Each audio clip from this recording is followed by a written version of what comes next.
এই এলাকার জেলা পরিষদের সদস্য বিশিষ্ট আইনজীবী জনাব মোতাহার হোসেন রিপন সাহেব এসেছেন, অপর সমাজকর্মী লালগোলা এমএন একাডেমি পরিচালন সমিতির সভাপতি সম্মানীয় শ্রী নীলঝড় সিংহ মহাশয় এসেছেন, এই অঞ্চলের প্রাক্তন প্রধান এবং বিশিষ্ট সমাজকর্মী জনাব আব্দুল কাদের সাহেব আছেন, এই এলাকার অন্যান্য বিশিষ্ট সমাজকর্মীগণ, শিক্ষক শিক্ষিকা এবং স্নেহের ছাত্রছাত্রীরা, সবাইকেই আন্তরিক প্রীতি শুভেচ্ছা এবং অভিনন্দন জানিয়ে প্রথমেই আমি আমার কৃতজ্ঞতা জ্ঞাপন করতে চাই যে লস্করপুর হাই স্কুল জাহাঙ্গীর আলম সাহেবের নেতৃত্বে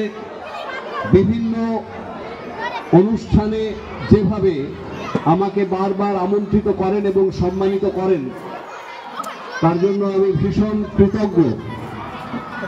আমার পক্ষ থেকে অ্যালটমেন্ট করে দেওয়া হয়েছে, সম্ভবত লাস্টে বোধহয় 5 লাখ পর্যন্ত গেছে, না 8.5 লাখ এই পর্যন্ত গেছে।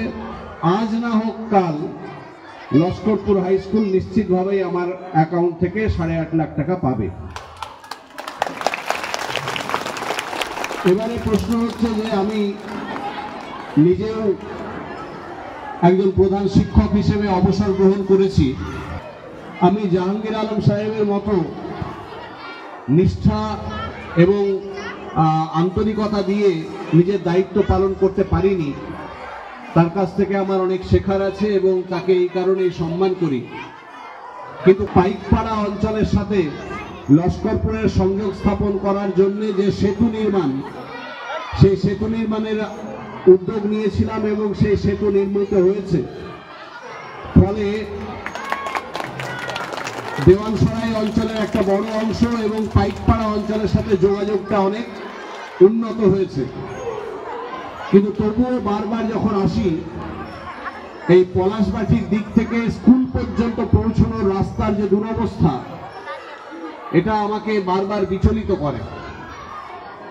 আমি আশা করেছিলাম যে গ্রাম পঞ্চায়েত, পঞ্চায়েত সমিতি এই সমস্ত কাজগুলো করে তারা অন্তত নিজে সাক্ষী রাখবে যে তাদের এলাকার গর্ব লস্করপুর হাই স্কুল, যেটা দেখতে জেলার সমস্ত বড় বড় অফিসার তো বটেই, রাজ্যের বিভিন্ন জায়গা থেকে, এমনকি রাজ্যের বাইরে থেকেও,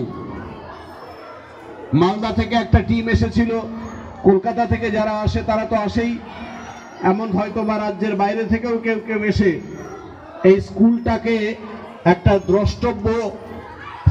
আমি মাননীয় জাহাঙ্গীর আলম সাহেবকে বলবো যে আপনি স্কুলের ভেতরে যেভাবে স্কুলকে সাজিয়ে তুলেছেন, যেভাবে ছেলে মেয়েদেরকে আঁকা শেখানো থেকে আবৃত্তি থেকে সাংস্কৃতিক কাজকর্মে যুক্ত করে আজকে এই শিক্ষা কেন্দ্রকে একটা শিক্ষার আদর্শ আশ্রমে উন্নীত করেছেন, এটা আছে, ভালো হয়েছে, আমরা অত্যন্ত গর্বিত। বিশিষ্ট শিক্ষাবিদ ডিভি, জন ডিভি, তিনি বলেছিলেন a school is a miniature in society.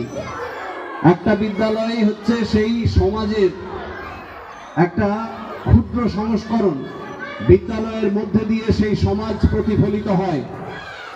তাই এই বিদ্যালয়ের ছেলে মেয়েদের নিয়ে একটা সামাজিক আন্দোলন গড়ে তুলুন,